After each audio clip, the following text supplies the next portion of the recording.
السلام علیکم میرے پیارے بھائیوں اور بہنیں، امید ہے کہ آپ سب خیریت سے ہوں گے اور اللہ کا شکر ہے الحمدللہ میں بھی خیریت سے ہوں۔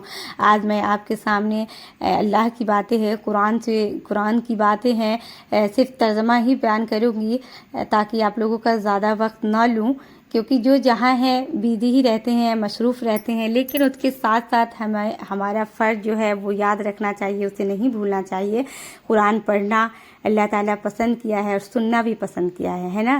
اللہ اس وقت کو بہت پسند کرتا ہے جس وقت میں قرآن پڑھی جائے اور قرآن کو سنائی جائے۔ تو مجھے خوشی ہوتی ہے کہ میں اپنی بات آپ تک شیئر کرتی ہوں، مجھے بہت خوشی ہوتی ہے، اور آپ لوگوں کا بہت بہت شکریہ کہ آپ لوگوں نے مجھے بہت سپورٹ کیا۔ اگر یہ بات پسند آئے تو پلیز، اگر دل کرے تو میرے چینل کو سبسکرائب کر دیجیے گا، لائک کیجیے گا، کمنٹ ضرور کیجیے گا، مجھے اچھا لگتا ہے۔ اے لوگوں جو ایمان لائے ہو، یا شراب اور جوا اور یا آستانے اور پاسے، یہ سب گندے شیطانی کام ہیں، ان سے پرہیز کرو، امید ہے کہ تمہیں فلاح نصیب ہوگی۔ شیطان تو یہ چاہتا ہے کہ شراب اور جوئے کے ذریعے سے تمہارے درمیان عداوت اور بغض ڈال دے اور تمہیں خدا کی یاد سے اور نماز سے روک دے۔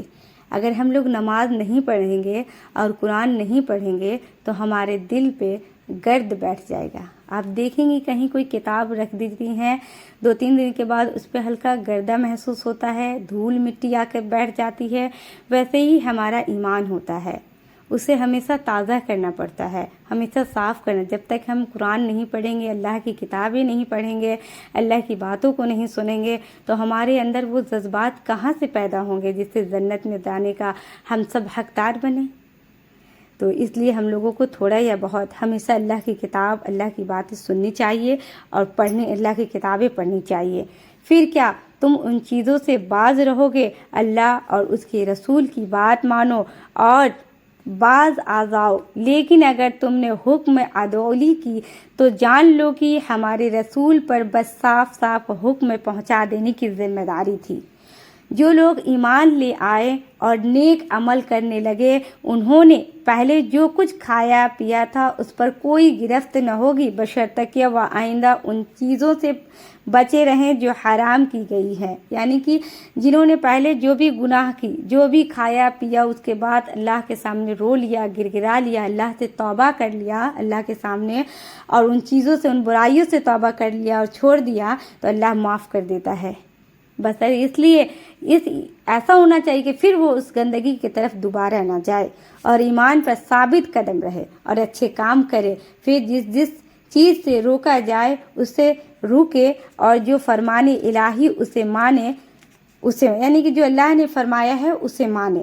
پھر خدا ترسی کے ساتھ نیک رویہ بھی رکھے، اور اللہ کے بندے جو ہوتے ہیں ان کے ساتھ اپنے اخلاق کو بلند رکھے، نیک رویہ رکھے۔ اللہ نیک کردار لوگوں کو پسند کرتا ہے، اللہ جو نیک لوگ ہوتے ہیں انہیں پسند کرتا ہے۔ ہم لوگ ہمیشہ یہی سنتے آئے ہیں نا کہ اللہ سے ڈرے، اللہ سے ڈرے۔ نہیں، بالکل بھی نہیں، اللہ سے بالکل مت ڈرے۔ اللہ سے تو ڈرنا ہی نہیں چاہیے انسانوں کو۔ ہم انسانوں کو اللہ سے نہیں ڈرنا چاہیے، ہم انسانوں کو اللہ کے عذاب سے ڈرنا چاہیے۔ ہمیں تو اللہ سے محبت کرنی چاہیے، بے انتہا محبت کرنی چاہیے۔ ہماری مشقت و محنت اس وجہ سے ہونی چاہیے کہ ہم اللہ کو راضی کریں، ہم اللہ سے محبت کریں اور اللہ کے عذاب جو ہوتا ہے نا اس سے ڈریں۔ اللہ کے عذاب سے ڈرنا چاہیے، نہ کہ اللہ سے ڈرنا چاہیے۔ اللہ سے محبت کرنا چاہیے اور اللہ کے عذاب سے ڈرنا چاہیے۔ اللہ سے محبت کریے گا تبھی تو اللہ کے قریب جائیے گا۔ ہم کیا ماں باپ سے محبت کرتے ہیں تبھی تو ماں باپ کا خیال رکھتے ہیں نا، ماں باپ سے تو نہیں ڈرتے، ماں باپ کے غصے سے ڈرتے ہیں۔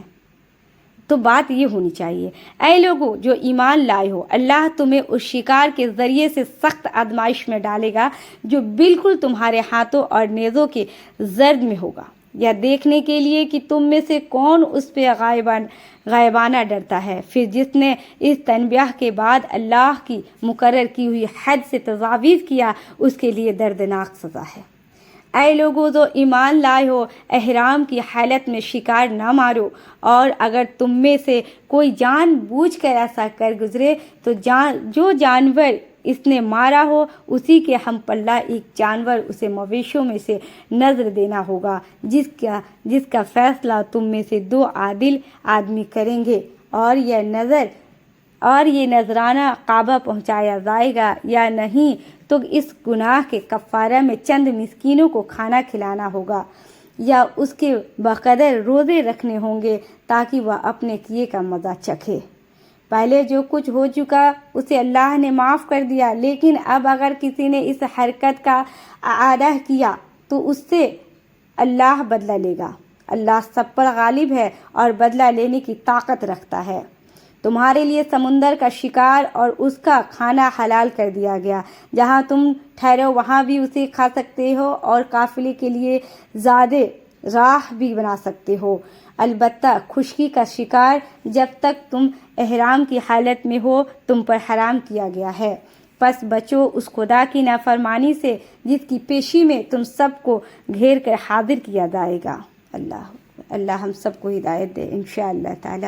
اسی کے ساتھ میں اپنی بات کو مکمل کرتی ہوں۔